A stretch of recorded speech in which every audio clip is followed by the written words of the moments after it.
The first contraction hit like a hot nail driven through Lena's spine, sharp enough to steal her breath and bend her knees. Monitors blinked in the triage bay beyond the glass, but the corridor itself smelled of antiseptic and old coffee, a bright, indifferent river she had to cross alone. She gripped the check-in counter, her knuckles whitened. "Please," she said, and the word carried salt and fear. "My baby, he's coming." The nurse in white glanced up, lids half-mast, like a queen bored with court. A blonde coil peeked from her cap. Her badge read K. Wallace. Her voice had the mild sting of bleach. "Take a seat. We'll call you when it's your turn." Another contraction raked Lena. She tasted metal. She had coached founders through layoffs, investors through panic. But this pressure, this animal drum in her pelvis, was pure and speechless. "I feel pressure," she said, "like I need to push." Nurse Wallace lifted one eyebrow. She looked past Lena to a teenager with a bandaged thumb. "We have priorities, Mom." The last word was a blade. "Pain isn't a priority without paperwork." Lena swallowed a moan. The glass door reflected her. Brown skin she usually framed with fierce lipstick and a steady gaze, now damp and pale. Curls frizzed by humidity. The gold wedding band flashing faintly under hospital lights. That ring was her anchor. The circle Darius had pressed onto her finger at their courthouse ceremony between meetings and rounds, both of them laughing because the clerk asked if they were in a rush. "We build things," Darius had said then. "Even hurry can be holy." "I'm dilating fast," Lena said. "Water broke in the car." She tried to keep her voice even, executive clean. "I'm at full term. Please page obstetrics." The nurse smiled without warmth. "If water broke, you wouldn't be standing like that." She leaned on the counter, close enough for Lena to smell peppermint gum. "And next time, try not to dramatize. Grown men slice their hands open and don't whine." The teenager with the bandage stared at his shoes. A janitor pushing a yellow mop bucket looked away, wheels squeaking in apology. Fluorescent tubes hummed above, turning the air thin and electric. Lena's hand slid to her belly. She felt a heel nudge her palm, a stubborn wave. "Hey, little king," she whispered. "Don't be scared." Her mother's voice rose in memory, crown high, back straight. "Don't ever let small people make you smaller." Another contraction detonated, and Lena folded against the counter. The edge bit her hip. She groaned, low and guttural. A woman in scrubs at the far end took a step forward, then stopped when Nurse Wallace gave a slight shake of her head. "Sit down," Wallace said brightly, as if speaking to a misbehaving child. "You're blocking the desk. There's a line." Lena looked at the line, a man with a cough, the thumb-cut kid, a woman holding an ice pack to her eye. The hospital was a web of silent bargains. People measured her, weighed her plea against their own need. She had spent a lifetime in rooms where worth was negotiated, boardrooms, investor breakfasts, the stage at Tech South where she'd convinced 1,000 skeptics that black women could build platforms that changed markets and lives. She was CEO and founder of Brightroot, a maternal health app used by clinics nationwide, including this hospital. She had pitched this very building on adopting her software for prenatal tracking. They had smiled and asked for a discount. "Tell me your insurance," the nurse said, "or do you have insurance?" Lena met her eyes. She fought to fill her lungs. "I have insurance." She forced a smile, the kind she saved for dangerous meetings. "And I have a doctor, Dr. Hastings. I'm supposed to deliver here." "Supposed to," Wallace repeated, savoring each syllable. "Supposed to. Everybody's supposed to." She snapped a wristband on the counter as if slapping a fly. "Take a seat, Mrs. Lena's voice sharpened. The ring warmed on her finger. "Grant." The nurse looked at the ring, then at Lena's face. Something mean curled. "Cute jewelry," she said. "We see those from the flea market all the time." "Do you want me to write princess on your band too?" Heat flashed behind Lena's eyes. Someone coughed. The janitor's wheels squeaked farther away. "You're humiliating me," Lena said softly. "And I'm in labor." Wallace's smile widened. It felt rehearsed, a role she'd waited to play. "I'm following protocol. Sit. Down." Lena straightened, one palm on the counter, one hand shielding her belly as if from wind. Her voice dropped. "If something happens to my child because you refuse triage, I will not forget your name." The nurse laughed, a small, brittle sound that echoed like dropped glass. "Your child will be fine when it's your turn. If you wanted concierge, you should have chosen a hospital that caters to tastes." Her gaze flicked down Lena's dress, clingy and sweat-streaked. "Not this neighborhood." The contraction rolled in again, a wave lifting the floor, flipping the corridor on its axis. Lena clamped her jaw against a cry. She breathed in fours, like the app she'd designed taught thousands of women to do. In, 2, 3, 4, hold 2, out 2, 3, 4. She imagined the ocean her father loved, the pier where he taught her to trust the pull and release. Strategic breathing, she told herself, build space where they try to crush you. When the contraction eased, she found the nurse watching with cool amusement, as if timing a scene. "Please," Lena said again, "I need a room." A quiet voice came from the chairs. "She looks ready."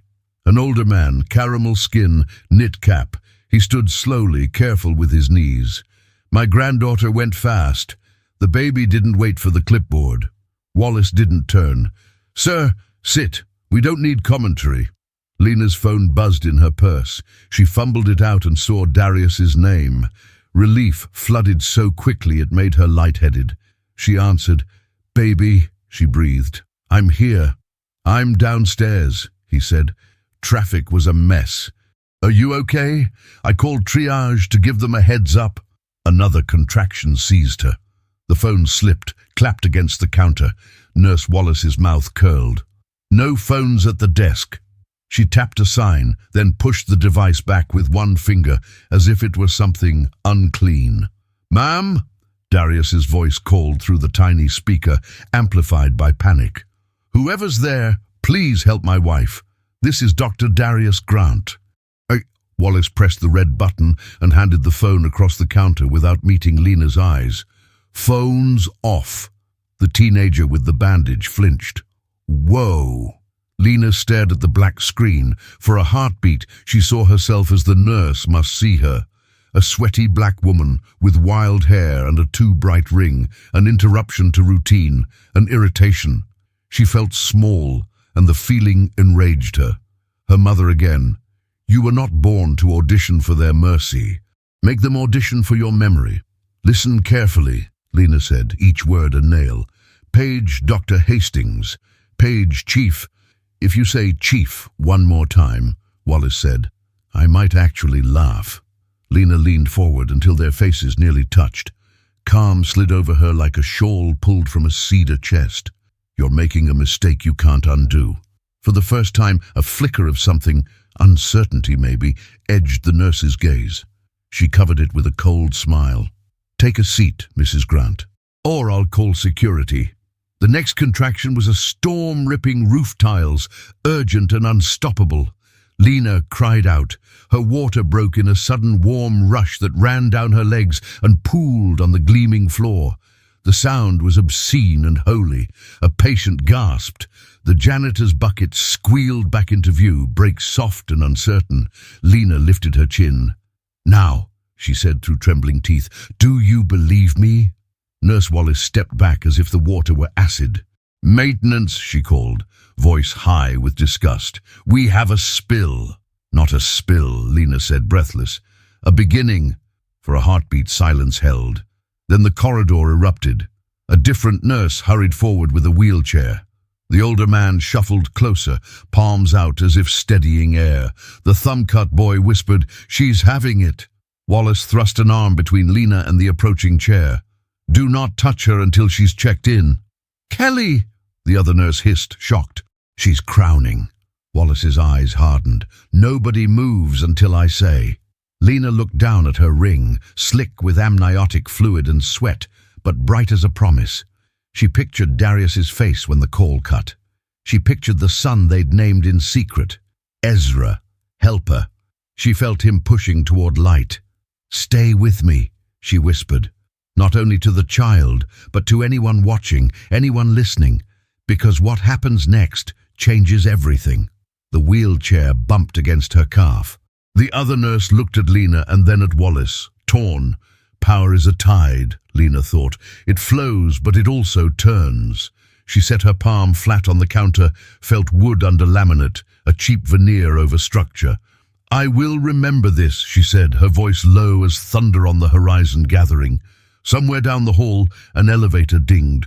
Footsteps moved fast, unmistakable in their certainty, a sound Lena knew like her own heartbeat. The tide was turning, and the nurse didn't even see the moon. The elevator doors flung open with a metallic gasp, and out strode Darius Grant, his white coat unbuttoned, his tie slightly crooked, his face a mask of fury and fear. He did not walk. He cut through the corridor like a blade through silk, every step powered by the knowledge that something precious, his wife, his child, was at stake. Staff who recognized him froze, others whispered. The janitor straightened against his mop handle, and the boy with the bandaged thumb blinked as if a celebrity had stepped from the screen. "Lena!" Darius's voice cracked the silence. He was already at her side, kneeling, hands cupping her arms with trembling steadiness. His eyes swept her face, her belly, the fluid on the floor. "Baby, I'm here. Breathe with me. In, out, just like we practiced." Relief broke over Lena like a tide. Tears burned, half pain, half release. "You called." She couldn't finish. Another contraction gripped and her body bowed forward into him. His hands steadied, absorbing the quake. Then he turned, sharp as a hawk. His gaze landed on Nurse Wallace. "What the hell happened here?" The nurse froze, though her face tried for composure. "Dr. Grant, sir. I was following protocol. She arrived without registration. She is my wife." His voice cracked like thunder rolling off steel. "You refused care to my wife." For the first time, whispers in the waiting chairs swelled. His wife? The phrase darted from lips to ears. The janitor's mop sloshed as he nodded to himself. The older man who had spoken earlier whispered, "God doesn't sleep." Wallace's face drained of color, her lips parted, closed, then opened again. I didn't realize." "You didn't need to realize," Darius cut in. "You needed to act. Any woman in active labor is priority one. You denied treatment.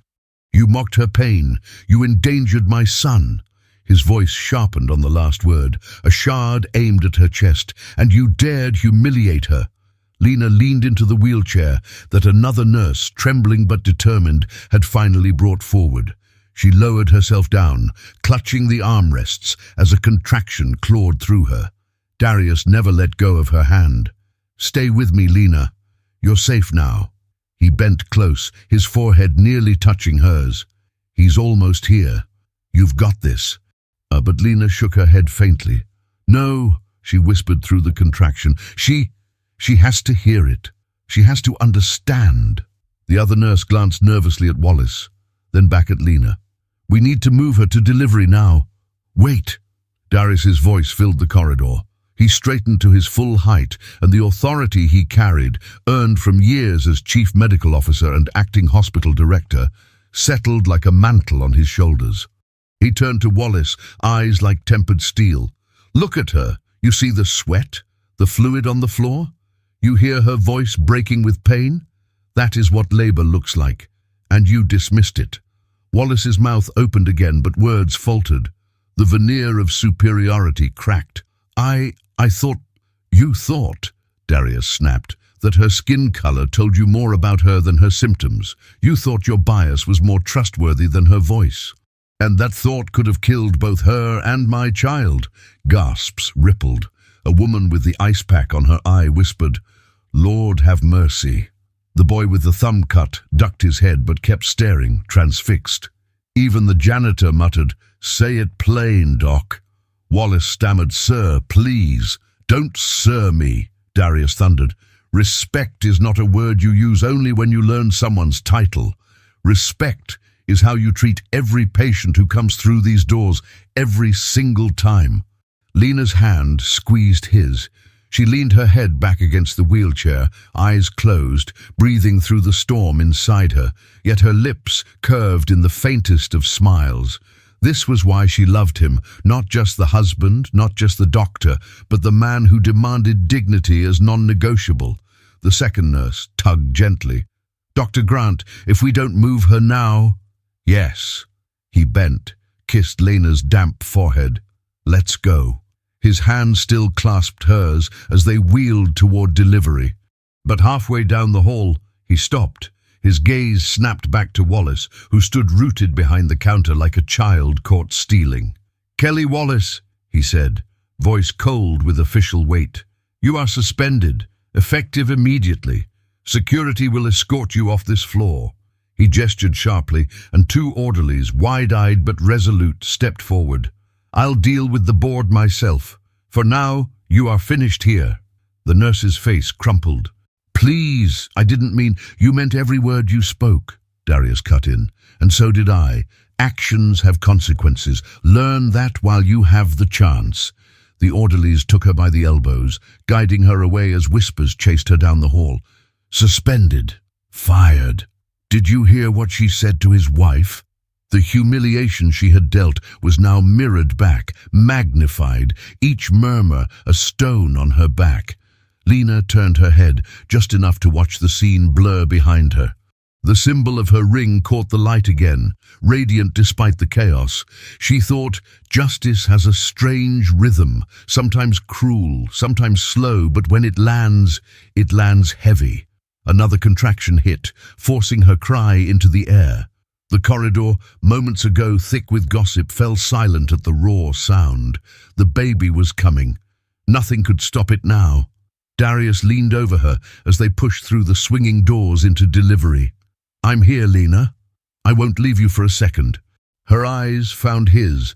Despite the sweat, despite the fear, a fire burned steady. "Then let's meet our son." The doors swung shut, cutting off the corridor, the whispers, and the fallen nurse. Ahead lay light, sterile, and sharp. Behind them, humiliation shifted into consequence. The tide had turned. The delivery room smelled of antiseptic and possibility. Machines beeped in steady rhythm, nurses moved with precision, and overhead lights glared like judgment. Lena lay back on the bed, her gown clinging to her skin, her breaths jagged but purposeful. Every nerve in her body felt lit with fire, but her hand never released Darius's. His grip anchored her, the calm in the chaos. "You're 8 centimeters," Dr. Hastings said, eyes scanning monitors. He was a compact man with years carved into his face, but his movements were swift and steady. "This baby isn't waiting long. We'll prepare for immediate delivery." Lena nodded, though a sob caught in her throat. "I don't—" The contraction ripped her words apart. Her body arched and she cried out, raw and primal. Nurses adjusted stirrups, spread sterile cloths, and prepared instruments with swift clatters. Every sound vibrated through her, amplifying the reality. The moment had arrived. Darius bent close, lips at her ear. "Breathe, Lena. Remember your rhythm. In, 2, 3, 4. Out, 2, 3, 4. You're stronger than this pain." Tears streamed down her temples into her hairline. She called me a liar, said I wasn't. Another contraction silenced her. She clutched his hand, knuckles whitening, as if squeezing the insult itself from memory. "You are more than her words," Darius whispered fiercely. "Don't let her into this room. This space is yours, mine, Ezra's, no one else."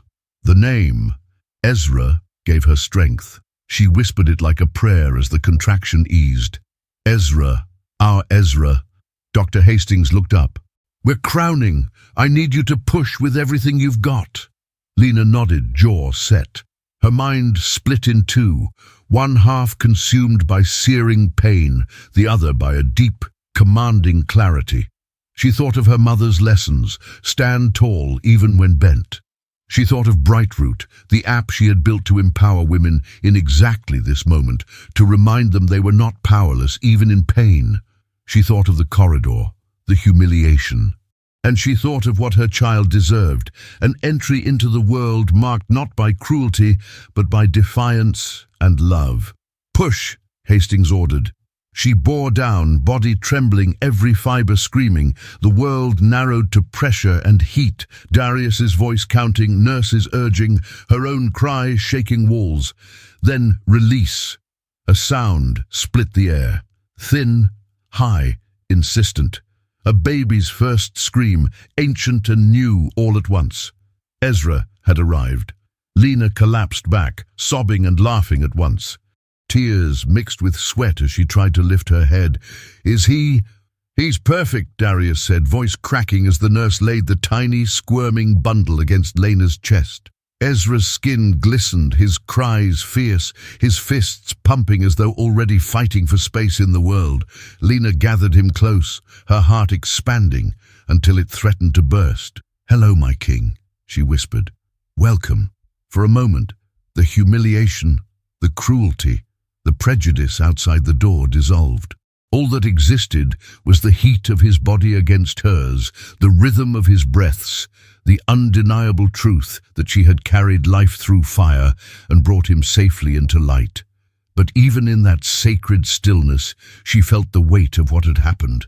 This room was sanctuary, but just beyond those doors lay a corridor stained with injustice. Ezra's first story was already marked by a nurse's hatred, by a society too quick to judge. And Lena knew this would not be the last time the world tried to treat him as less. "I'll protect you," she whispered into his damp curls. "Always." Darius pressed his forehead to hers, eyes wet. "We both will." Dr. Hastings cleared his throat, his voice softer now. "Congratulations, Mrs. Grant. You've delivered a strong boy. Vitals are good. We'll continue monitoring, but everything looks excellent." Relief washed the room like warm rain. Nurses smiled as they cleaned instruments, the tension dissipating into soft chatter. One even brushed Ezra's cheek with a gloved finger and murmured, "He's got lungs, that one." But Lena's gaze remained sharp, her jaw tight even through exhaustion. "I want what happened out there addressed," she said, her voice hoarse but steady. "Not later, not forgotten, now." Darius looked at her, then at Hastings, then back. "It will be. I've already suspended her. There will be a full inquiry." "No," Lena said firmly. "Suspension isn't enough. That corridor was full of witnesses. They need to know this hospital won't tolerate what they saw. If you want my child to grow up safe in your halls, then change has to start tonight." Hastings hesitated, caught between protocol and conscience. Darius nodded slowly, pride flickering in his eyes. "You're right," he said, "and they'll hear it, from both of us." Ezra whimpered softly, settling against Lena's chest. She kissed his forehead, then whispered, "We're going to make sure no one ever treats another woman like that again. That's our promise to you." As if on cue, the overhead speaker crackled. A page summoned Dr. Grant to administration. Urgent. Darius clenched his jaw. He didn't want to leave, but the message was clear. Word of the scene had already reached higher ears. The hospital board was stirring. Lena caught his sleeve. "Go," she said, "but don't forget, we finish this together." He kissed her, then Ezra, before straightening, the fire back in his eyes. "They tried to humiliate you. Now they're going to hear the truth." The door swung open again, this time not with cruelty, but with purpose. Darius walked out, coat flaring, every step heavy with the weight of justice he was about to demand. Inside, Lena rocked Ezra against her chest, whispering a lullaby her mother once sang. Her body trembled with exhaustion, but her spirit burned steady. The corridor had nearly broken her, but here in this room, with her son in her arms, she knew the story was far from over. The boardroom on the 12th floor was a different kind of battlefield. No bright hospital lights, no cries of new life, just the steady tick of a wall clock, the muted glow of recessed bulbs, and the smell of polished oak. A long table stretched like a runway of power, lined with men and women in tailored suits. Their eyes followed Darius as he entered, his white coat still damp at the cuffs with Lena's amniotic fluid. He hadn't changed. He hadn't rested, and he had no intention of softening his anger. The chairman, a pale man with thinning hair and a lawyer's smile, adjusted his glasses. "Dr. Grant, we've received reports of an incident. Rather disruptive, from what I hear." "Disruptive?" Darius's voice hit the table like a hammer. He planted both palms on the oak, leaning in. "My wife arrived in active labor. She begged for help. She was humiliated, mocked, and denied treatment until her water broke in the corridor in front of witnesses. And you're calling it disruptive?" A murmur ran down the table. One woman cleared her throat. "Of course, no one condones disrespect, but surely emotions were high. Patients exaggerate pain." "Patients exaggerate," Darius cut in, his voice sharp. "Tell me, Mrs. Ellis, have you ever pushed a child through your body while being laughed at like a liar? Have you ever begged for your baby's life while someone with authority told you to sit down?" Silence. The weight of his words pressed the air flat. "She's not just my wife," Darius continued. "She's a patient, and every patient deserves dignity. But that nurse decided her skin color, her appearance, her voice weren't worthy of care. That decision could have cost 2 lives tonight. If I had been 5 minutes later, I'd be standing here a widower, and you'd be defending a lawsuit instead of an inquiry." The chairman exhaled slowly. "And this wife of yours, she is Lena Grant, yes? CEO of Brightroot?" Heads turned. Some faces brightened with recognition, others with discomfort. The app had been making waves, contracts signed with state clinics, reviews in national journals. Brightroot was the future of maternal health tech, and Lena Grant was its architect. "Yes," Darius said firmly, "she is Lena Grant, and she is more than a CEO. She is a woman who trusted this hospital with her life and her child's life. And she was treated like trash in your lobby." The word trash hung in the air, acidic. Another board member, an older man with a crimson tie, tapped his pen. "Dr. Grant, suspending a nurse without a hearing.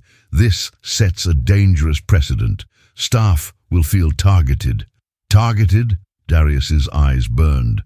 "The only person targeted tonight was my wife.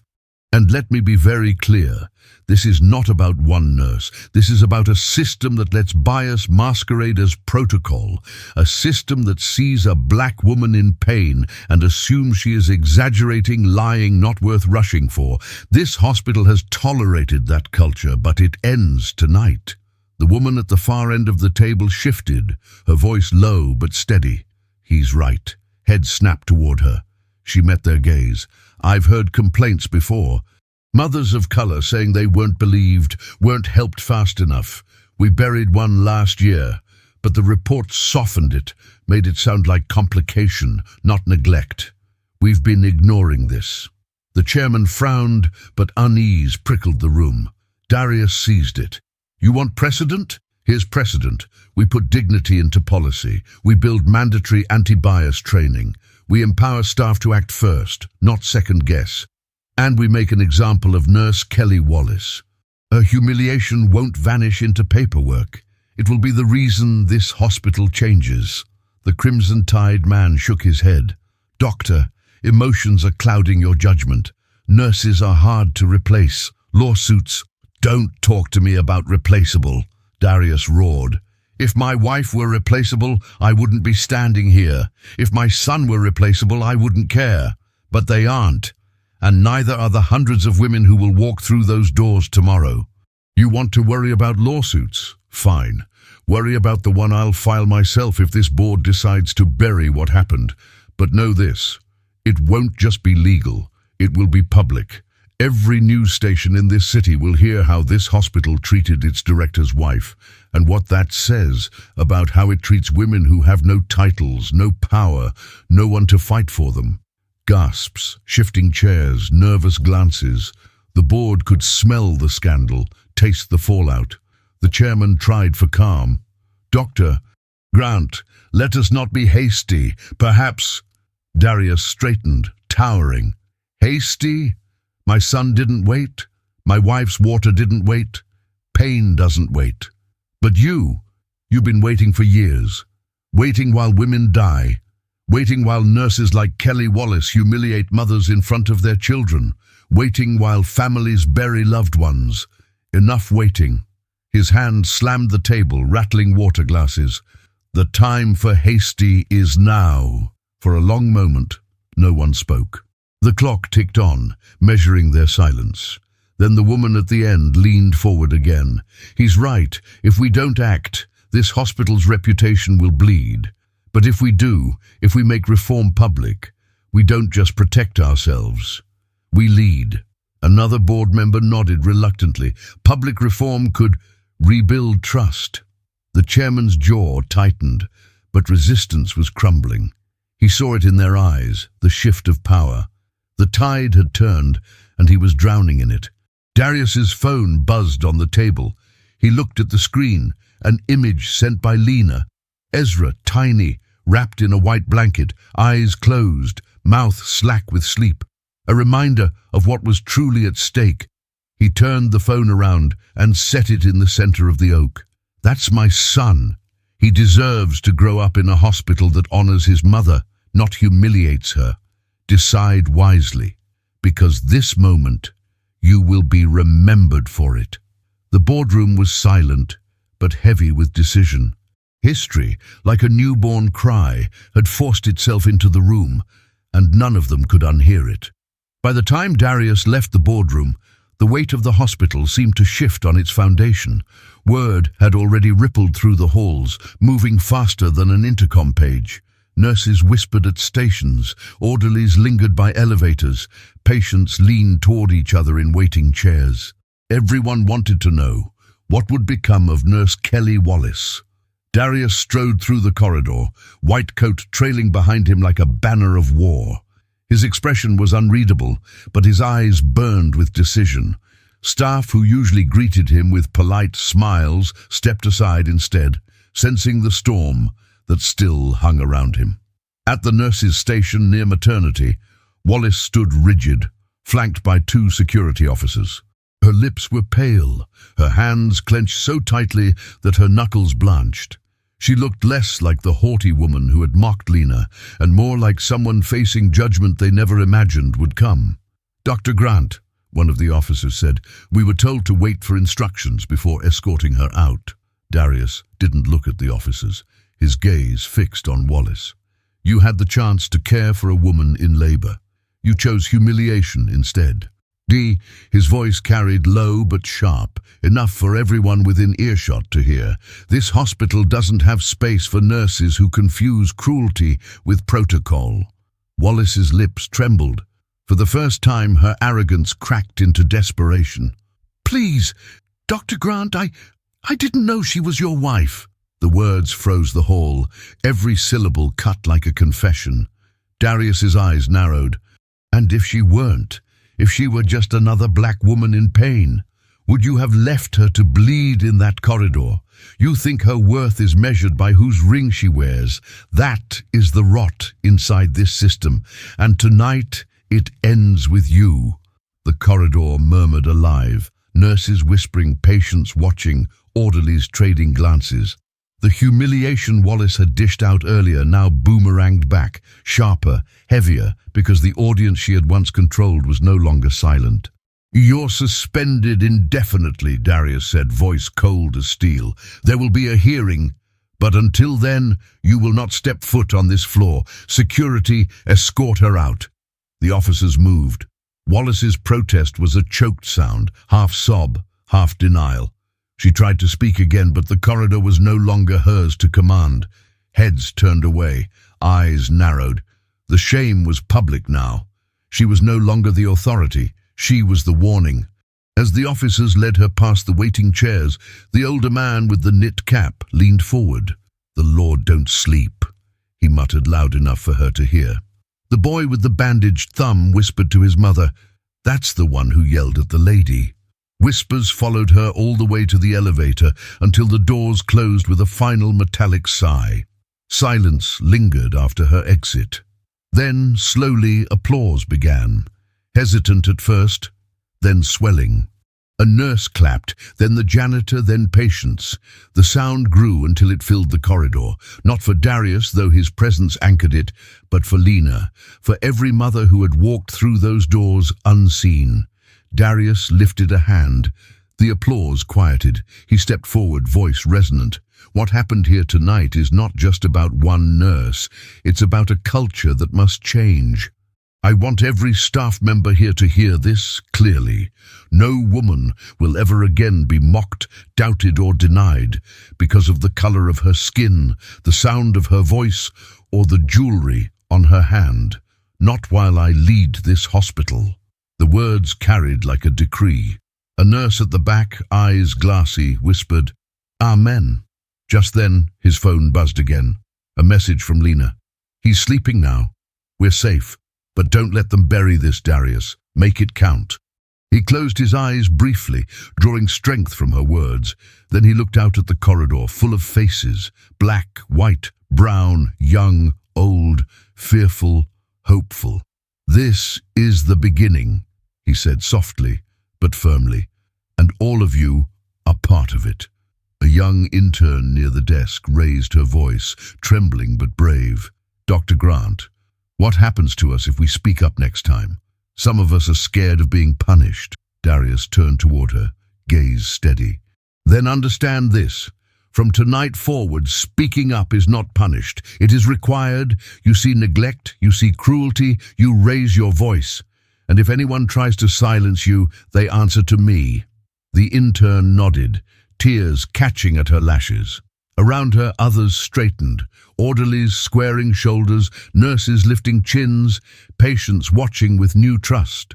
The janitor rolled his mop bucket forward, the wheels squeaking, and said, "Doc, looks like you just mopped this floor cleaner than I ever could." Laughter rippled, brief but warm, a release after so much tension. But beneath the relief, Darius felt the weight of responsibility settle deeper. This wasn't over. Public statements, media inquiries, internal reform, all of it loomed ahead. Tonight had sparked something, but flames only spread if fanned. He glanced once more at his phone, at the picture of Ezra sleeping. Then he whispered so low only he could hear, "I'll make sure you never grow up invisible." And as he walked back toward the maternity wing, every step echoed not just with authority, but with a vow. The morning sun sliced through the blinds of Lena's recovery room, thin blades of light cutting across white sheets and pale walls. The beeping of monitors was steady now, rhythmic, a quiet counterpoint to the new sound that filled the room. Ezra's soft breaths. He slept against her chest, his tiny hand curled into a fist around the fabric of her gown. For the first time since the ordeal, Lena allowed herself to breathe deeply. Every inhale smelled faintly of antiseptic, but beneath it lingered the sweeter scent of newborn skin. Still, her mind refused rest. Every time she closed her eyes, the image returned. The nurse's smirk, the words, "people like you," sharpened into knives, the cold denial in front of a watching corridor. Darius sat in the chair beside her bed, tie loosened, exhaustion heavy under his eyes. His phone buzzed constantly on the tray table, a drumbeat of incoming calls and messages. He ignored most, but eventually he glanced at one notification and grimaced. "What is it?" Lena asked softly. He hesitated, then turned the screen toward her. Justice for Lena was already trending on social media, the hashtag paired with grainy phone footage from the corridor. Someone had recorded the confrontation, the moment Darius thundered that his wife had been humiliated. The clip had spread overnight, rippling beyond the hospital walls, beyond the city. "They've seen it," Darius murmured. "The whole world." Lena's first instinct was shame, her private pain broadcast, her tears now evidence for strangers to debate. But as she scrolled through comments, something shifted. Women, black women, brown women, mothers, flooded the thread with stories of being dismissed in hospitals, ignored during labor, treated like burdens instead of human beings. "This happened to me in Chicago. I begged for help and lost my baby. They don't believe our pain." Her throat tightened. Ezra stirred against her chest, as if sensing her heart quicken. She pressed her lips to his head, whispering, "We'll make this matter, little king." Darius leaned forward, elbows on his knees. "The board is scrambling. They want to issue a statement by noon, but they'll try to soften it. Miscommunication, isolated incident. You know the script." Lena's jaw set. "No, not this time. If they downplay it, they bury it. And then the next woman suffers the same way. They need to call it what it was: racism, neglect, humiliation, and they need to promise reform." "You think they'll listen?" She looked at him, eyes blazing despite the fatigue weighing her body. "They don't have a choice. Not anymore. The world is watching." A nurse entered quietly to check her vitals, her eyes flicking nervously to Lena, then to Darius. She adjusted the IV line, then whispered, "Mrs. Grant, I just wanted to say, I'm sorry for what you went through. I saw the video. You didn't deserve that." Lena studied the nurse's face, young freckles, fear tucked under professionalism. She softened her voice. "Thank you, but don't just be sorry. Be different. Next time you see someone being dismissed, even if it risks your job, speak up. Don't let silence become complicity." The nurse swallowed hard, nodded and left. Darius exhaled, rubbing his temples. "You're turning this hospital upside down, Lena." "Good," she said. "It needed shaking." And later that afternoon, as Ezra slept in a bassinet, a delegation from the board arrived. Chairman Ellis, 2 lawyers, and the woman who had spoken up the night before. They stood awkwardly in the doorway until Darius waved them in. Ellis began with rehearsed solemnity. "Mrs. Grant, Dr. Grant, allow me to apologize on behalf of this institution. What occurred was regrettable." Lena's laugh was soft, bitter. "Regrettable? Is that the word you'd use if it were your daughter on that floor, begging for help while someone mocked her? Regrettable?" The woman board member winced but said nothing. Ellis cleared his throat. "We are committed to ensuring such an incident never happens again. We're drafting a statement." "Read it to me," Lena said sharply. Ellis blinked. "Pardon." "Read it," she repeated, sitting straighter despite the ache in her body.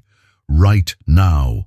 Out loud." He pulled a paper from his folder, flustered, and began, "We acknowledge that an incident occurred in which a patient experienced a breakdown in communication leading to distress. We reaffirm our commitment to patient safety." "Stop," Lena said, voice ringing. Ezra stirred at the sound. "Call it by its name. It wasn't a breakdown in communication. It was racism. It was cruelty. It was neglect. If you won't say the truth, then your statement is worthless." Silence. The lawyers shifted uneasily. The woman board member looked at Lena with quiet respect, as though drawing courage from her fire. Finally, Ellis sighed. "And if we use those words publicly, the hospital's liability—" "Liability?" Lena cut in. "You're worried about lawsuits? Look around you. Your liability is already global. The world has seen how you treat women like me. Your choice is not between risk and safety. It's between cowardice and leadership." Darius placed a hand on her shoulder, pride radiating through his touch. She had just given birth, her body still fragile, but her voice carried the strength of 1,000 silenced women. The woman board member spoke at last. "She's right. We either lead with truth or we get dragged by it. I'll stand with Mrs. Grant on this." Ellis looked at her, then at Darius, then at Lena, and finally lowered his gaze. "Very well. We will revise." As they left, Darius kissed Lena's temple. "You didn't just deliver a baby last night," he murmured. "You delivered a revolution." Lena smiled faintly, stroking Ezra's cheek. "No, he did. Ezra came into the world demanding change. I'm just making sure it listens." And as night fell again, the hospital no longer felt like the same place. The corridors hummed with whispers of reform, with fear and hope colliding. Outside, the city stirred with anger, solidarity, and expectation. The ripples had left the walls. The tide was rising. By dawn, the story had left the hospital and spread like wildfire across the nation. News vans crowded the street outside, their antennas stabbing the sky. Reporters pressed against barricades, microphones thrust forward, each one chasing the same headline: Hospital director's wife denied care during labor. Inside, Lena sat upright in her bed, hair braided back, a fresh gown draped across her shoulders. Ezra slept in a bassinet beside her, oblivious to the world erupting beyond the walls. Darius paced near the window, his phone vibrating constantly with calls from journalists, politicians, even medical organizations. "This is spinning faster than I imagined," he muttered. "Every network wants a statement. They're calling it a scandal. The governor's office even reached out." Lena's eyes never left Ezra. She traced his tiny fingers, memorizing each nail. "It's not a scandal," she said quietly. "It's a truth that's been ignored. Now they can't ignore it." The door opened. The woman from the board, the only one who had spoken up in that meeting, stepped inside. She looked weary but resolute. "Mrs. Grant, the media is demanding a face. They want you. If you stay silent, others will control the narrative." Lena looked up slowly. "I just gave birth. My body is torn and trembling. And yet you want me to be the one to face the cameras?" The board member nodded. "Because you're the only one they'll believe." Silence filled the room. Darius started to protest, but Lena lifted a hand. She sat taller despite the ache in her spine. "Then I'll do it. But not from a podium, not reading a script written by lawyers. I'll speak as a mother, as a woman who was humiliated while begging for help. They need to hear the raw truth." The board member swallowed. "Are you sure?" Lena's eyes hardened. "My son deserves a world where women like me aren't invisible. If my pain can light a fire, then let it burn." By afternoon, the hospital's small press room was transformed into a stage. Cameras crowded the back, reporters shuffled papers, lenses glinted like a field of eyes. Security guards lined the walls, nervous but alert. The air buzzed with anticipation. Then Lena entered, in a wheelchair, Ezra swaddled in her arms. The room hushed, every camera tilted forward, hungry for the image, the woman at the center of the storm, her newborn proof of survival. She adjusted the microphone, her voice soft at first, but gaining strength with each word. "Yesterday I walked into this hospital in labor. I asked for help. I begged. Instead of care, I was humiliated, laughed at, dismissed, mocked as though my pain wasn't real. The nurse responsible looked at me and saw nothing worth urgency, nothing worth dignity." Gasps and murmurs rolled across the room. Lena lifted Ezra slightly, the baby shifting but staying asleep. But this child, this life, deserved urgency. Every mother deserves it, no matter her skin, her income, her name. What happened to me is not an isolated incident. It's part of a pattern black women face across this country. We are 3 times more likely to die in childbirth because too often our pain is ignored. A ripple of silence spread, reporters scribbling, cameras whirring. "I am lucky," Lena continued, her voice breaking with emotion. "I am lucky because my husband is a doctor, because he walked in and forced this hospital to act. But what about the women who don't have that? What about the mothers who suffer alone, dismissed until it's too late?" She paused, breath trembling. Then her voice steeled again. "I will not let my story be buried under legal jargon. Call it by its name: racism, neglect, cruelty. That is what nearly cost me and my son our lives." The room was electric. Reporters leaned forward, hands raised, but Lena pressed on. "Change is not optional. This hospital must lead in reform, and I will not rest until it does. My son was born into a fight for dignity. I intend to win it, for him and for every mother after me." She looked down at Ezra, then back up at the crowd. "Remember this image, a newborn asleep in his mother's arms. Ask yourself why she had to beg for his right to life. Ask yourself how many others never got to hold their children because someone decided their pain didn't matter." The flash of cameras was blinding. Reporters shouted questions. What reforms do you want? Will you sue the hospital? Do you fear retaliation? But Lena didn't answer.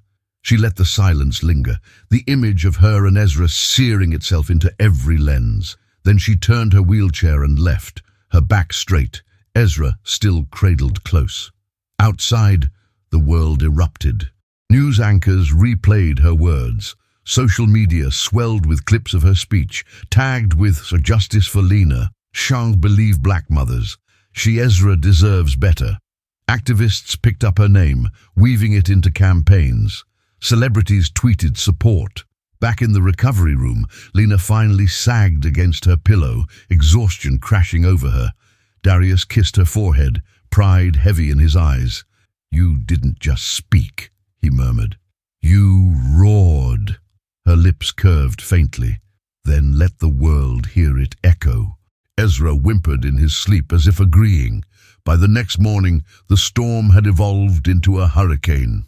Lena's speech played on a loop across networks, her face splashed on every front page. Some headlines praised her courage.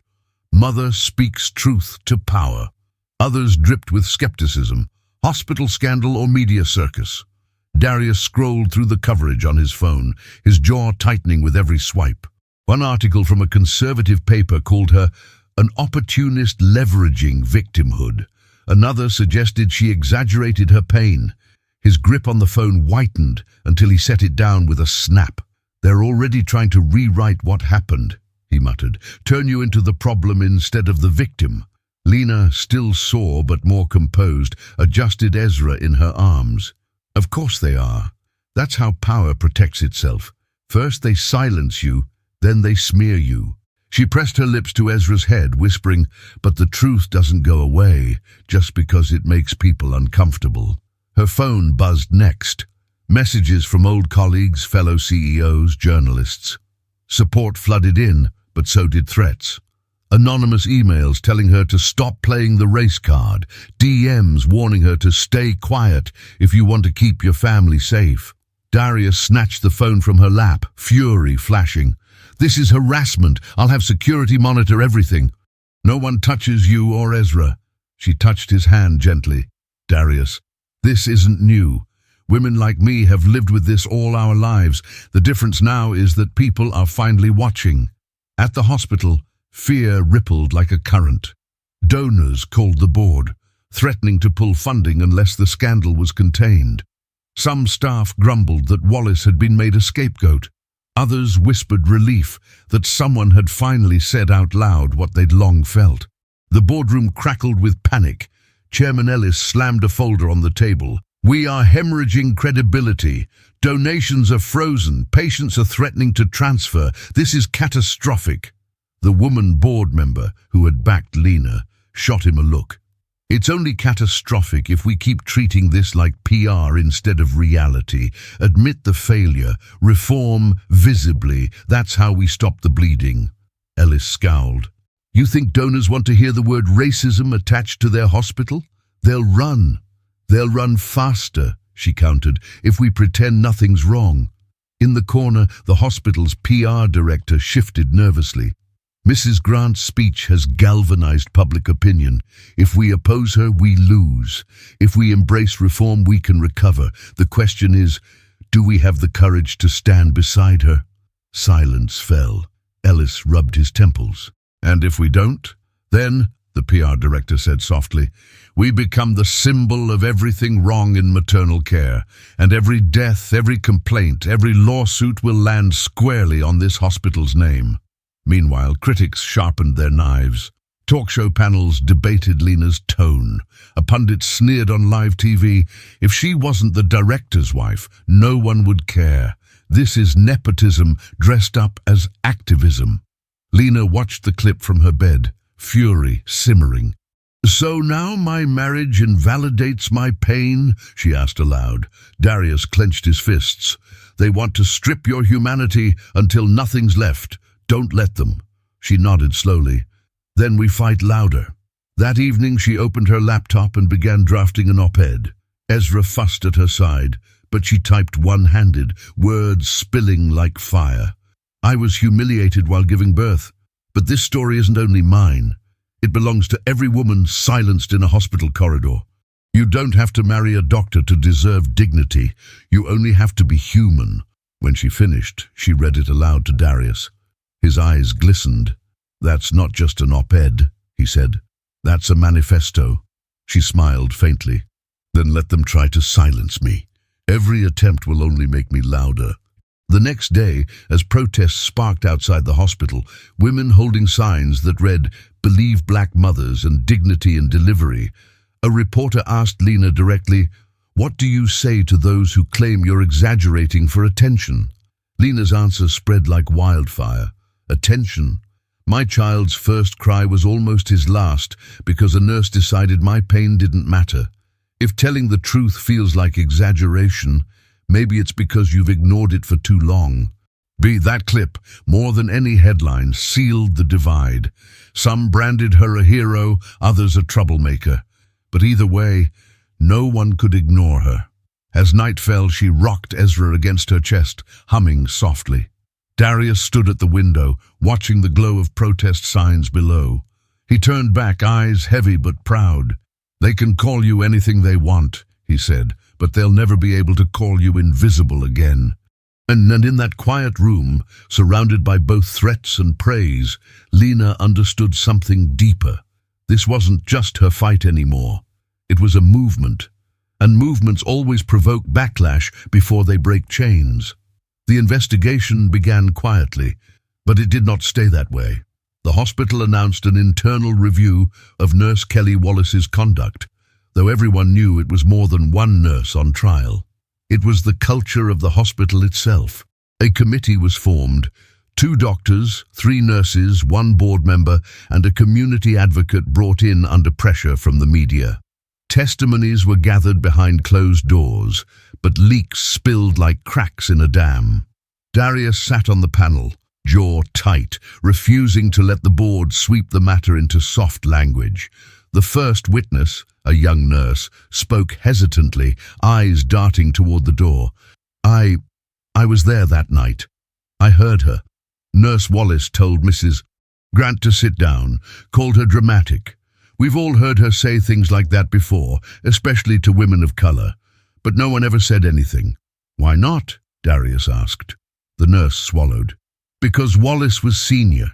She controlled schedules. She'd cut your hours if you crossed her. She'd make you pay in subtle ways. So we stayed quiet." Darius wrote notes, but his chest burned. Silence, he realized, wasn't just complicity. It was survival. Next came the janitor, the man with the squeaky mop bucket. He leaned on his cane, voice steady. "I've been working these halls 25 years. Seen good nurses, bad ones. That woman, she had venom in her smile. I saw her turn away more than once. But this time, the wrong husband came through those doors." His words hit the panel like thunder. Later, the teenager with the bandaged thumb submitted a video he'd secretly recorded. Grainy, shaky, but unmistakable. Wallace sneering, telling Lena to sit down. The audio crackled, but her voice was clear as a blade. "If you wanted concierge, you should have gone somewhere else." The committee room fell silent after the playback.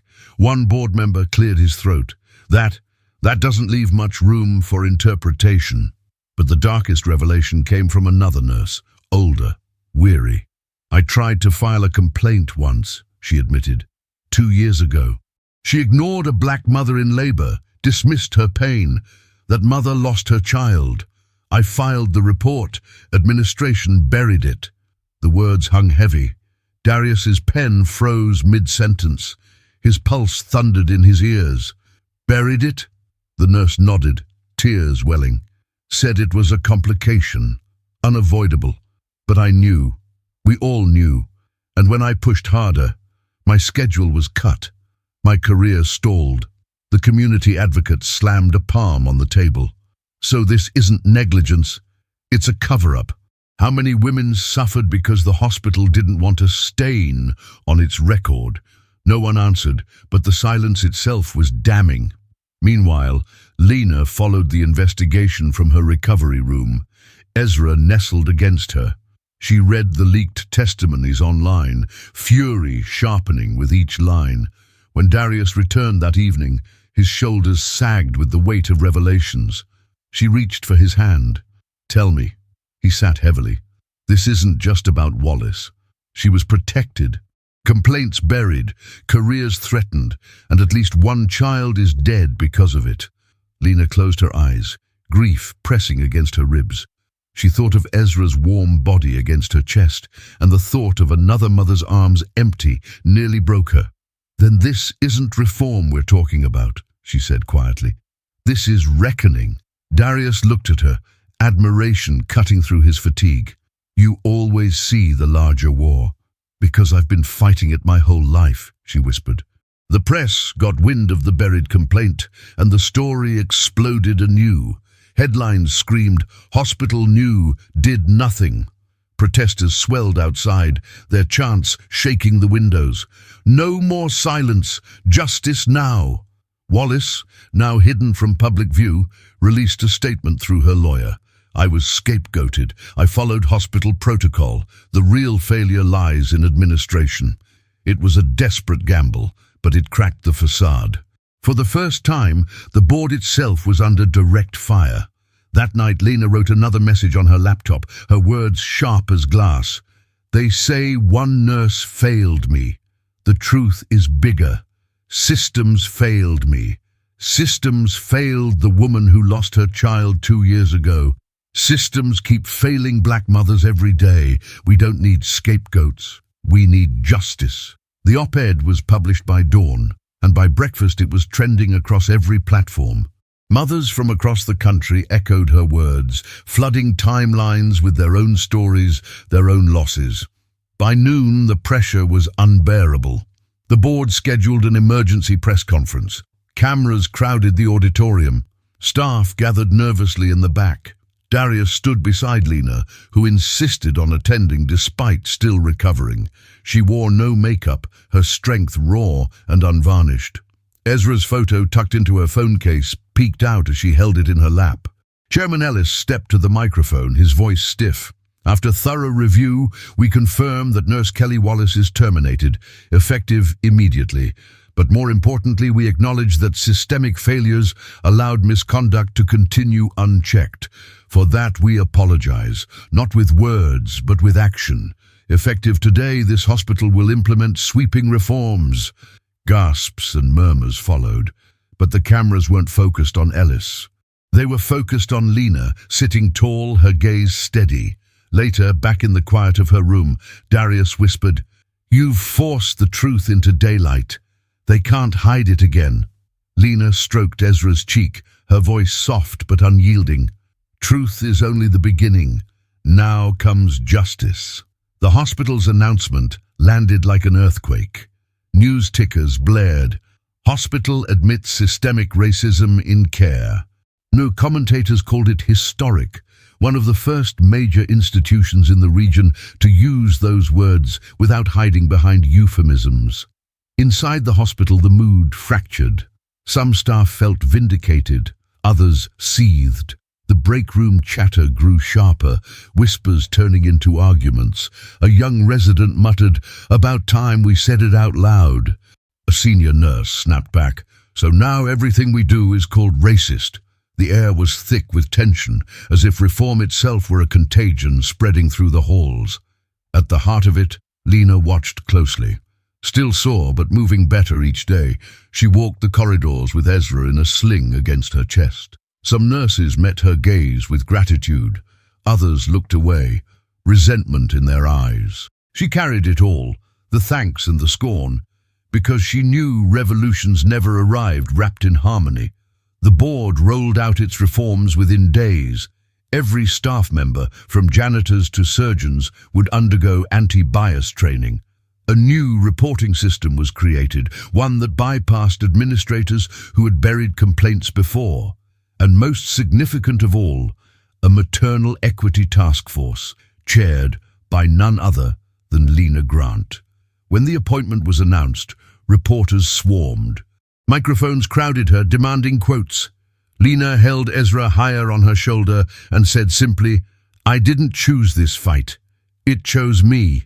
If leading this task force ensures that no woman has to beg for her life in a hospital corridor, then I accept. The clip went viral within hours. Mothers across the country tweeted, "Put her in charge.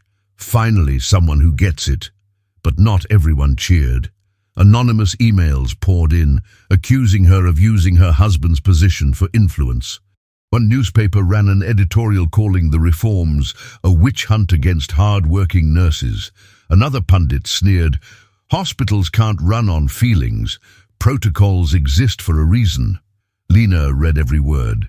Then she closed her laptop and whispered to Ezra, "They will always resist change, little king, but resistance is proof we're moving the ground beneath them." Inside the hospital, the reforms sparked a reckoning. Staff filed into the first anti-bias training session reluctantly, some crossing their arms, others scribbling notes nervously. The facilitator began by replaying the video of Lena being humiliated in the corridor. The room shifted uncomfortably. No one could look away. The teenager's shaky recording captured the sneer, the dismissal, the cold command. "Sit down." One nurse whispered, "I didn't think it was that bad." Another muttered, "It's worse than I remembered." For the first time, denial cracked under the weight of evidence. Meanwhile, the Maternal Equity Task Force convened for the first time in a conference room overlooking the city. Doctors, nurses, community advocates, and patients filled the seats. At the head of the table sat Lena, Ezra, asleep in his carrier beside her. She began without preamble. "This is not about saving face. This is about saving lives. 1 in 4 black women reports being ignored or dismissed during labor. That statistic is not a number. It's a scream, a silence, a funeral, and we will change it." An older obstetrician folded his arms. "Mrs. Grant, with all due respect, hospitals run on protocols. Emotions can't dictate care." Lena's gaze was steady. "I'm not asking you to run on emotions. I'm asking you to run on humanity. Protocol without humanity is cruelty, dressed in paperwork." The room fell silent. Even those skeptical couldn't deny the force of her words. A young resident raised her hand timidly. "What if we're afraid to speak up against senior staff, against the culture?" Lena leaned forward. "Then that's our first job, to make sure you never have to fear speaking truth. Because silence is what kills, and we're done with silence." Outside the hospital, the protest turned into vigils. Candles lined the sidewalks, each flame representing a mother lost to negligence, a child gone too soon. Lena attended one evening, standing among the crowd with Ezra bundled in a blanket. She listened to mothers wail their stories into microphones, grief raw, pain unedited. When it was her turn, she lifted Ezra and said, "My son is alive. Yours should be too. This fight belongs to all of us." The crowd roared, chants rising into the night. No more silence, no more loss. But change was not without cost. Behind closed doors, Ellis fumed about donors still withdrawing support. "She's turning this hospital into a political circus," he snarled during a board meeting. "We're bleeding money." The woman board member countered, "We're gaining trust. You can rebuild money. You can't rebuild credibility once it's burned." Darius listened in silence, but his eyes stayed fixed on Ellis. The battle lines were clear now. Reform versus resistance, justice versus fear. And Lena was at the center, carrying not just Ezra, but a movement on her shoulders. That night, back in their room, Lena rocked Ezra to sleep. Darius sat beside her, weary but proud. "They're fighting you every step," he said softly. She smiled faintly. "Good. That means they feel me coming." Ezra stirred, his tiny hand curling around her finger. She kissed his head and whispered, "Sleep, little king. Tomorrow we fight again." The tide of reform had begun to sweep through the hospital. But tides always met rocks, and the rocks were sharp. By the end of the week, Lena's inbox overflowed with hate mail. Some were cowardly one-liners. "Go back to where you came from." Others were longer, dripping with venom disguised as logic. "You're endangering patient care by prioritizing politics. Shame on you for exploiting your baby for attention." Darius read them late at night, fury etched across his face. "These people are vile," he muttered. "I'll trace them, press charges if I have to." Lena laid a hand over his. "Let them shout. The louder they scream, the more they prove we've touched a nerve." But the attacks weren't limited to anonymous cowards. A local radio show aired a segment titled "The Manufactured Crisis at St. Matthew's." The host sneered, "One bad apple, and now the hospital's being dragged through the mud. This isn't about saving lives, it's about power and politics." Listening in the car on her way to a task force meeting, Lena felt her jaw clench. She whispered to Ezra, nestled in his carrier, "They'll call the truth politics, little king, because admitting the truth would cost them too much." Inside the hospital, cracks deepened. Some staff embraced the reforms, energized by Lena's leadership. Others whispered about witch hunts. A group of senior nurses even drafted a petition, arguing that Wallace had been treated unfairly. The petition landed on the board's desk. Ellis seized it like a weapon. "You see," he told the room, "staff morale is collapsing.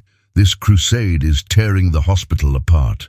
The woman board member pushed back. "No, it's exposing rot. That's always painful. Don't confuse discomfort with destruction." Darius leaned forward, voice low but cutting. "Morale collapses when people are forced to stay silent about injustice. What we're seeing is not collapse, it's truth surfacing. And truth is always messy." But Ellis wasn't done. Donors are gone. Staff are restless. And the community is divided. "You think this hospital can survive being ground zero for a culture war?" Lena, who had joined the meeting with Ezra in her arms, spoke up. "This isn't a culture war. It's a life war. Women are dying while you worry about donors. If saving lives cost you comfort, then so be it." The room fell silent. Even Ellis couldn't find a quick retort. That night, Lena received a phone call from an unfamiliar number. The voice on the other end was sharp, male. "You've made powerful enemies. Stop before you regret it." Her stomach tightened, but her voice stayed steady. "I've lived with regret before. I won't let my son inherit it." She hung up, heart pounding. She didn't tell Darius immediately. He was carrying enough. Instead, she wrote in her journal, "Fear is the tax of truth. Pay it and keep walking." The media, sensing blood, began digging into Wallace's past. Soon, new stories emerged. Other patients who remembered her cruelty, families who had filed complaints that mysteriously vanished. One grieving mother went on camera, tears streaming, holding up a faded baby blanket. "She told me to wait. My daughter never came home. I begged for someone to listen. No one did." The footage broke through even hardened skeptics. Hashtags multiplied, protests grew. The hospital's silence was no longer an option. It was an indictment. Still, resistance hardened. Ellis convened a private meeting with a handful of donors. "We need to cut the noise," he told them. "If Mrs. Grant keeps leading this task force, the hospital will never recover. She needs to be sidelined." Unbeknownst to him, one of the younger donors recorded the conversation and leaked it. The clip hit social media like a grenade. Hospital chair plots against whistleblower. The outrage was volcanic. Calls for Ellis's resignation echoed across platforms. Staff who had once stayed neutral now whispered openly, "He's finished." Back at home, Lena sat in the nursery, rocking Ezra beneath the soft glow of a nightlight. Darius joined her, holding his phone. "Ellis is cooked. The board can't defend him after that leak." Lena exhaled slowly, kissing Ezra's head. "One man falling doesn't change the system, but it cracks the armor." She looked down at her son, tiny chest rising and falling. "They tried to humiliate me, little king. They tried to bury me, but you can't bury a seed and not expect it to grow." By the end of the week, Ellis resigned under pressure. Headlines declared, "Hospital chair ousted amid scandal." The victory was loud, but Lena didn't celebrate. She knew better than to think one resignation equaled justice. Instead, she tightened Ezra's blanket and whispered, "This is just the middle of the story. And we're not done. Ellis's resignation shook the hospital like a bell rung at midnight. Sharp, loud, impossible to ignore. Headlines crowed, "Accountability at last." Protesters cheered outside the gates. Inside, staff whispered in hallways, some relieved, others fearful of what might come next. But for Lena, victory carried its own burden. She sat in the nursery one night, Ezra cradled against her chest, staring at the crib they'd barely used. The pastel walls seemed too peaceful compared to the war raging outside. Her phone buzzed non-stop, requests for interviews, invitations to conferences, appeals from advocacy groups across the nation. Some wanted her to speak, others to lead, a few to become the face of an entire movement. Darius entered quietly, setting a mug of chamomile tea beside her. "You don't have to answer them all," he said. She looked up, weary eyes glinting with fire. "But I do, because if I don't, the noise dies down. And silence is what killed that other mother's child." Darius knelt, resting his hands on hers. "Lena, you just gave birth. Your body is still healing. You don't have to carry the world right now." Her voice softened, but it carried steel. "The world is already on my shoulders. I don't get to choose when it lifts." By the next week, her story had ignited something bigger. Hospitals in other states announced their own equity task forces. Politicians called for hearings on maternal mortality. The CDC cited her case in a new report. At a rally in Atlanta, women held up posters of Lena and Ezra, their faces printed above slogans, "Believe Black Mothers" and "Dignity is a Right." The crowd chanted her name, but Lena refused to treat it as adoration.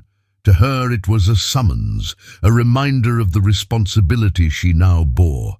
Yet, with fame, came danger. Protesters chanted her words outside the hospital, but across the street, counter-protesters gathered too. They waved signs, "Stop playing victim," "Healthcare, not politics." The shouts grew ugly, some even personal. "Where's your proof? Attention seeker?" Police kept the groups apart, but the sight burned itself into Lena's mind. That night, back at home, she found a letter slipped under their door. No envelope, just a single sheet scrawled in black marker. "We know where you live. Stop before you regret it." Darius wanted to call the police immediately. Lena, holding the note with trembling hands, whispered, "This means we're winning. If they weren't scared, they wouldn't threaten us." Still, fear lingered, a shadow in every corner of their home. The pressure also strained their marriage. One evening, as Lena prepared remarks for a televised town hall, Darius snapped, "Can't it wait? Ezra hasn't seen you smile all day." She froze, pen hovering above her notes. "I'm fighting so Ezra can grow up safe." "Oh, and I'm fighting to keep our family whole," Darius shot back.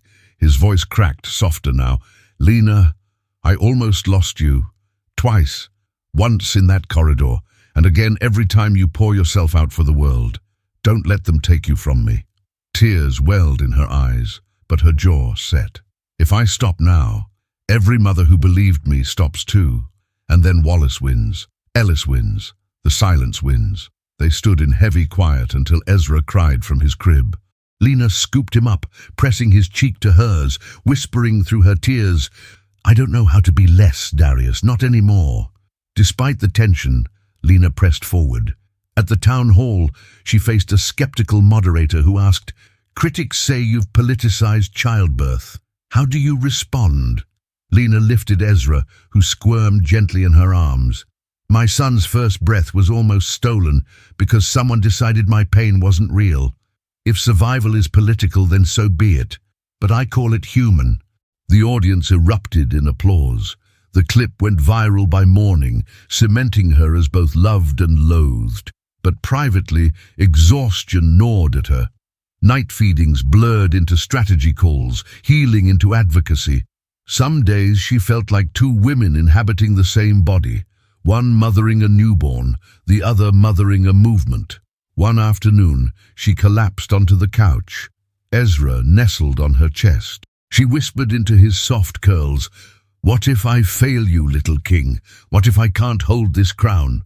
As if answering, Ezra stirred, his tiny hand curling around her necklace. The touch was light, but it steadied her. She closed her eyes, listening to his breath.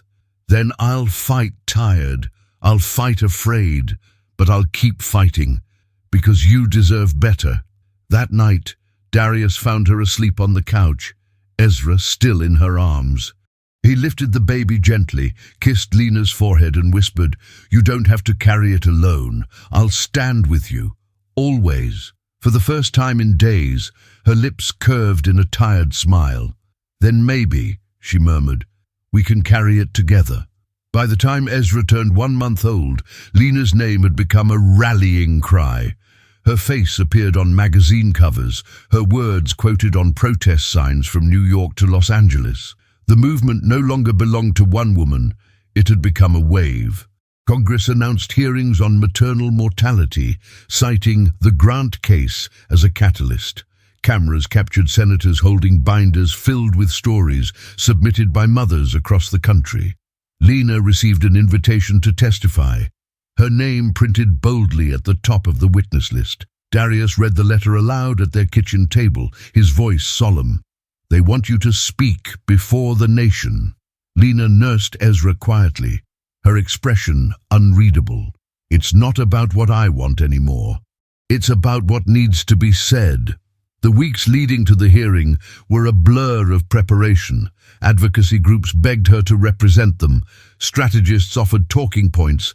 Journalists requested exclusives.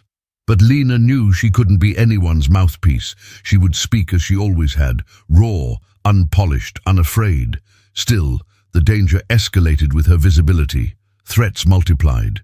One night, as she rocked Ezra to sleep, a brick shattered their living room window. Glass sprayed across the carpet. Attached to the brick was a note, "Enough, stay quiet or pay the price." Ezra startled awake, his cries piercing the night. Darius rushed in, scooping both mother and child into his arms, his voice shaking with rage. "That's it! We're getting security around the clock." Lena clutched Ezra tighter, her chest heaving. Fear carved deep, but beneath it, anger burned hotter. "They're trying to scare me into silence," she whispered. "But silence is how we got here." Ducky! When the day of the congressional hearing arrived, the chamber was packed. Rows of cameras pointed toward the witness table. Lawmakers shuffled papers, aides whispered, flashbulbs popped. Lena entered in a simple black dress, Ezra's photo pinned inside her folder. The room fell quiet as she sat, adjusted the microphone, and looked each senator in the eye. "My name is Lena Grant. I'm the wife of a doctor. I'm a CEO. But most importantly, I'm a mother who was humiliated while giving birth." Her voice did not waver. "I begged for help. I was mocked, told my pain didn't matter, treated like I was less than human. I survived because of my husband's intervention, but thousands of women do not survive, and most of them look like me." Gasps rippled through the chamber. "I am not here to tell you my story alone. I am here to carry the voices of women whose cries were ignored until they fell silent forever. You want numbers? 3 times more likely. That's how often black women die in childbirth compared to white women.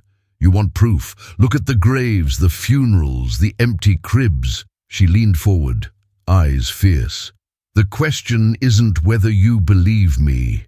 The question is, how many more you will let die before you act."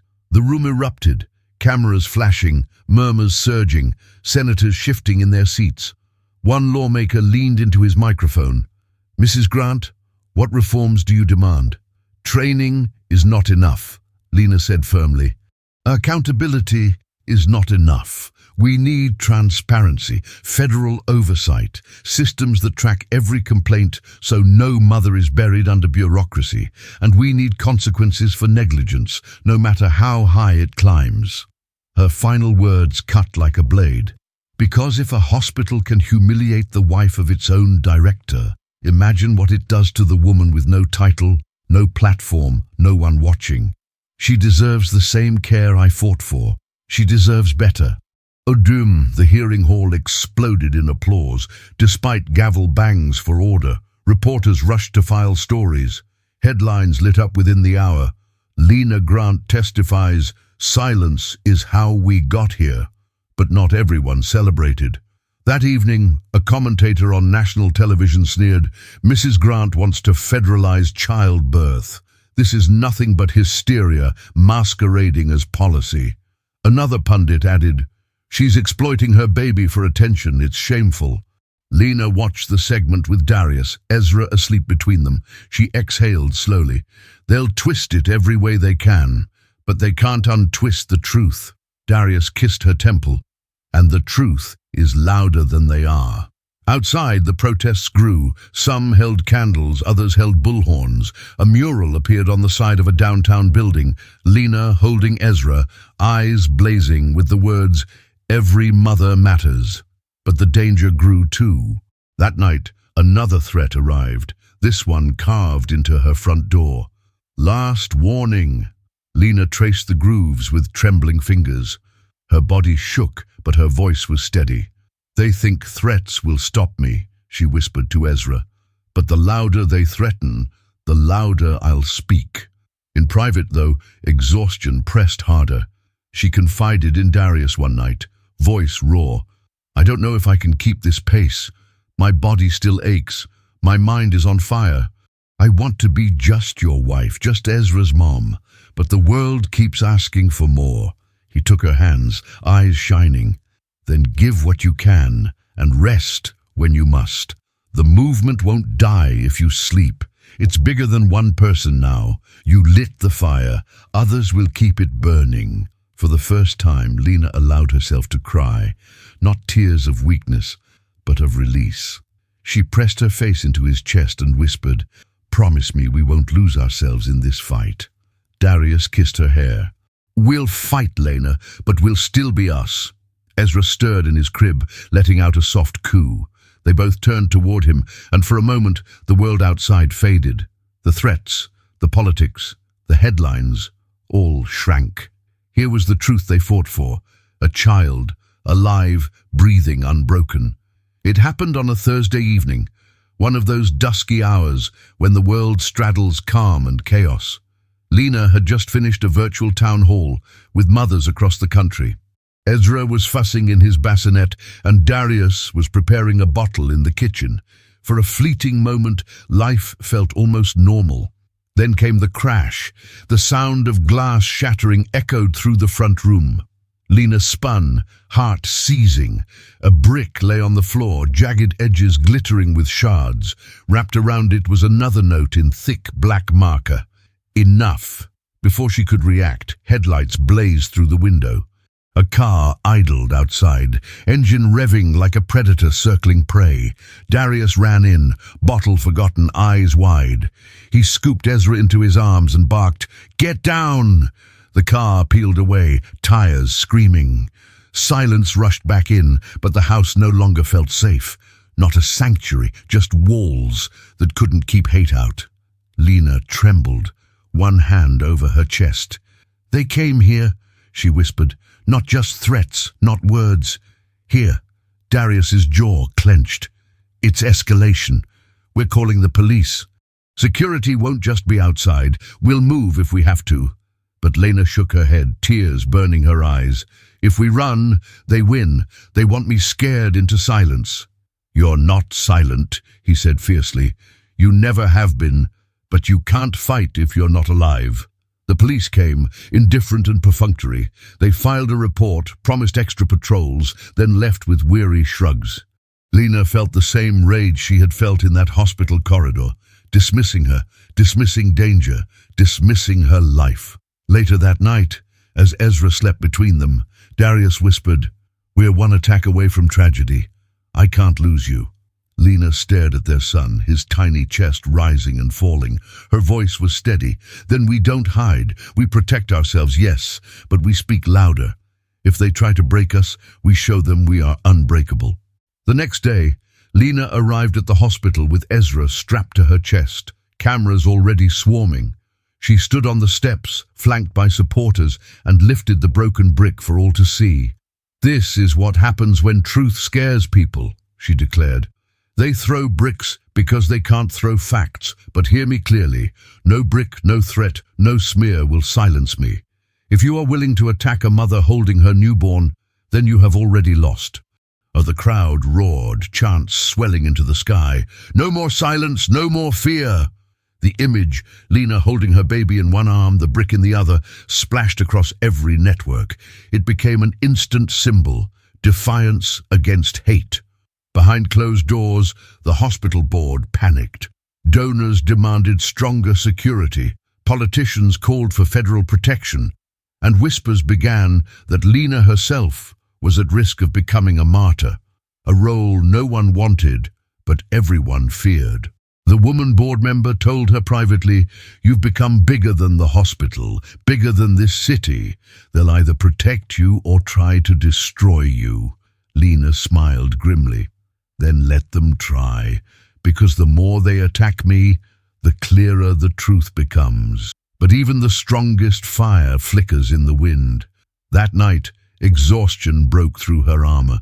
Sitting on the nursery floor, Ezra in her lap, she confessed to Darius, "I'm scared. Not for me, for him. What if they come again? What if he grows up in the shadow of this fight instead of the light of it?" Darius knelt, cupping her face. "He will grow up knowing his mother refused to bow. He will grow up knowing courage is stronger than hate. That's the light you're giving him." Her tears spilled freely. She kissed Ezra's head and whispered, "Then I'll keep burning, even if it costs me." The following weekend, Lena received another invitation, this one from a coalition of hospitals and lawmakers, a national summit on maternal care. The keynote address was hers. She looked at Darius, fear and fire tangled in her eyes. "This is it, the biggest stage yet." He squeezed her hand. "Then step onto it, not as their victim, as their reckoning." As the summit approached, tension reached its peak. Security surrounded the Grants' home, but threats still poured online. Supporters prayed outside their door, candles flickering. Opponents shouted across the street, their anger a mirror of fear. On the eve of her speech, Lena stood at the window, Ezra asleep in her arms. She whispered into the dark, "Tomorrow they'll hear us. Not just me, us. Every mother, every child, every voice they tried to bury." And for the first time, she felt it. Not just fear, not just fire. Destiny. The ballroom shimmered with chandeliers, their golden light bouncing across polished floors and rows of white-clothed tables. But the crowd wasn't there for elegance. Doctors, lawmakers, activists, and reporters packed the National Summit on Maternal Care, buzzing with anticipation. The keynote belonged to Lena Grant, the woman whose voice had ignited a fire across the country. Backstage, Lena adjusted the sling where Ezra slept against her chest. Her palms were damp, not from fear, but from the weight of the moment. Darius touched her shoulder gently. "Are you ready?" She looked at him, tired but resolute. "No one's ever ready for history. You just walk into it." When her name was announced, the room erupted in applause. She stepped into the light, Ezra shifting slightly but staying asleep. Cameras flashed. The image of a black mother walking to the podium, baby strapped to her chest, was already iconic before she spoke a word. She gripped the microphone, her voice clear and steady. "A month ago, I walked into a hospital in labor. I begged for help. Instead, I was mocked, laughed at, and told to sit down. I was treated like my pain was an inconvenience, like my life and my child's life weren't worth urgency." The room hushed, every breath stilled. "I survived. My son survived. But thousands do not. Black women in America are 3 times more likely to die in childbirth than white women. Not because our bodies are weaker, not because our pain is less, but because our voices are dismissed, our lives treated as disposable." Her eyes swept the room, pinning each listener. "I was humiliated while carrying life, but humiliation didn't break me. It revealed the truth, and the truth is this: every woman deserves dignity in birth. Every child deserves a chance to breathe, and no nurse, no doctor, no system has the right to decide who matters and who doesn't." She shifted Ezra slightly, pressing her lips to his head before continuing. This isn't just my story. It's the story of the mother who lost her child because no one believed her cries. It's the story of the families who buried daughters too soon. It's the story of silence killing louder than any disease. A murmur spread, sniffles, quiet sobs, pens scratching furiously. "Hold my son today," she said, voice breaking but rising with conviction. "But I hold him for every mother who never got to. I carry him for the babies who didn't make it home, and I carry him for the future we demand. A future where hospitals don't ask if your pain is real before they save you. A future where race is not a death sentence in delivery rooms. A future where no mother has to beg for her child's life." Applause swelled, but she raised her hand, and silence returned. "This fight is bigger than one hospital, bigger than one city. It's about a system that has failed for too long. And change will not come from hashtags alone. It will come from laws, from policies, from accountability that pierces every level of care." Her voice sharpened, a blade of resolve. "So hear me. We are done being invisible. We are done being ignored. We are done burying mothers because of silence. This is not a request. This is a demand. And if the system doesn't change willingly, we will drag it into the light until it does." The room erupted. Cheers, tears, standing ovations. Ezra stirred awake, letting out a soft cry that was instantly amplified through the microphone. The sound pierced the hall like a prophecy. Lena smiled through tears. "That cry, that's what this is about. Every cry deserves to be answered. Every cry deserves to be believed." The applause thundered, shaking the chandeliers. Reporters scrambled to capture the moment. Lawmakers nodded solemnly, some wiping their eyes. Activists raised fists in solidarity. Backstage later, as she held Ezra close, Darius whispered, "You didn't just give a speech. You carved your words into history." Lena kissed Ezra's head, whispering, "Then let history be a cradle, not a coffin." In the weeks that followed, legislation was introduced in Congress, the Maternal Equity Act. Hospitals nationwide pledged reforms. Lena's face appeared not just on screens, but in classrooms, murals, and marches. She became more than a mother, more than a CEO. She became a symbol. But at home, she remained what she had always wanted to be, Ezra's mother. She rocked him to sleep, whispered lullabies, and kissed his curls. Her fire burned in public, but her tenderness anchored her in private. One evening, as dusk settled, Lena stood at the window with Ezra in her arms. She looked out at a city forever changed, then down at her son, whose eyes blinked open, gazing at her as if already understanding. "They tried to humiliate me," she whispered softly, "but humiliation became power. They tried to silence me, but silence became fire. And now, little king, the world hears us." Ezra cooed, a sound small yet infinite, and Lena smiled, her crown not of gold, but of scars, resolve, and love. The fight was not over. But she had turned pain into power, humiliation into history, and she would not stop until every mother's cry was answered.